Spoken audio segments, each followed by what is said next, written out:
আজকে গিয়েছিলাম শাশুড়ি পোলারে নিয়ে ঘুরতে। শাশুড়ি রাগ করুক আর খুশি হোক এতে আমার কিছু যায় না। আসলে শাশুড়ি করে দেখা শাশুড়ি পোলা নিয়ে ঘুরতে কিন্তু মজাই লাগে। এটা যারা নাকি ঘুরেন হেরা বুঝতে পারবেন। এই হলো বুড়িগঙ্গা নদী, যদিও বর্ষাকাল শেষ আর পানির রঙও পরিবর্তন করতেছে আমার। তারপরে প্রাকৃতিক যে এক অপরূপ দৃশ্য, এটা দেখলেই কিন্তু মন বইরা যাক। পানির রং সাদা থাকুক আর কালা থাকুক, দেখছেন কত সুন্দর দেখা যাইতেছে আঙ্গ বুড়িগঙ্গা নদী। এই যে কিন্তু আমিও কালা, পানিও কালা, দুইটা মিলা গেছে গে, আমার বোরকাও কালা। তো আমরা গেছিলাম, মেন কথা হইলো একটা কামে, কিন্তু আঙ্গ কামগুলো কিন্তু মানে ঘোরার মতো। আমরা যে কোনো কাজে যদি স্বামী স্ত্রী বের হই তাহলে কিন্তু সেখানে আঙ্গ মনে হয় কি আমরা ঘুরতেই বেরিয়েছি। এত বেশি কথা হয় আর এত বেশি মজা লাগে যে আঙ্গর কাছে মনে হয় না যে আমরা কোনো কামে বেরিয়েছি। আসলে প্রেমের বিয়া তো এর লেগে এত ইন্টারেস্ট আঙ্গ বিয়ার মাঝখানে। কিন্তু অনেক জাতির মধ্যে অনেকেই কইবেন যে দূর প্রেমের বিয়ার মধ্যে ঝগড়া হয়, জাতীয় মারামারি, কিলাকিলি, ঘুষাঘুষি সব কিছুই হয়, এটা মজা না। কিন্তু আমি কমে যে হ্যাঁ ভাই সব কিছুই হয় ঠিকই, কিন্তু আঙ্গ বিয়ার মধ্যে একটা আলাদা মজা আছে, ইন্টারেস্ট। আসলে মানুষের জীবনে সংসার করার ক্ষেত্রে ইন্টারেস্টটা খুঁজে নিতে হয়।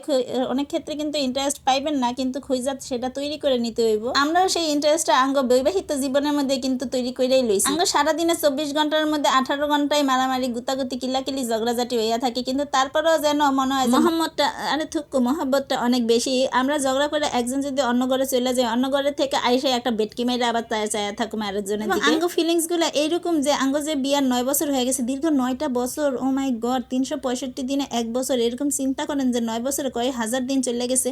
তারপর আমরা একে অপরের দিকে তাকাইলে একটু শরম লাগে, মানে মনে হয় কি নবদম্পতি আমরা। চিন্তা করছেন কেমন লাজুক, আঙ্গ ভালোবাসাটা কতটুকু মানে মাধুর্যপূর্ণ। এবং জীবন থেকে যে এতগুলো বছর চলে গেছে আমরা নিজেরাও টের পাই নিকা। আঙ্গর কাছে মনে হয় যে এই মাত্র মনে হয় বিয়া করে আমরা ঘরে যাইতাছি। এটা যখন নাকি ফিল করি যে 9 বছর চলে গেছে, আল্লাহ গো, এত বছর চলে গেছে, আমরা কই আসছিলাম, কোন দুনিয়া আসছিলাম যে টেয়ারই পেলাম না।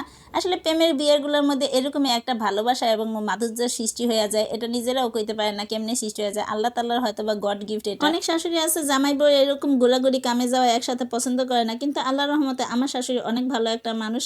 আমরা যেখানেই যাই নাকি লেগে হ্যার কোনো সমস্যা হয় না।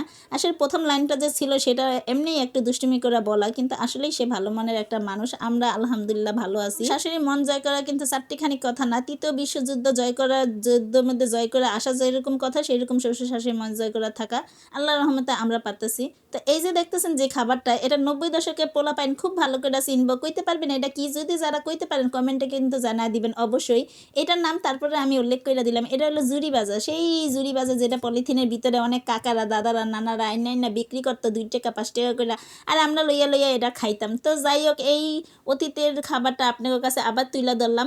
তো যদি আপনাদের লেগে আমি ভিডিওটা করছি ভালো লাগলে অবশ্যই সাবস্ক্রাইব করে রাখবেন। আঙ্গ জীবনের আরও মধুময় কাহিনী আপনাদের সামনে তুলে ধরুম, এবং একটা লাইক দিয়ে দিবেন যাতে করে আমি আরও ইন্সপায়ার হই যে আপনাদের সাথে আরও কিছু শেয়ার করতে হবে। আপনারা পছন্দ করতেছেন আমার ভিডিও, এবং কমেন্টের মধ্যে কিন্তু জানতে চাইতে পারেন যে আমাকে বিবাহ বার্ষিকী কবে যে আপনারা উইশ করবেন। ওকে, আল্লাহ হাফেজ, ভালো থাকবেন সকলে।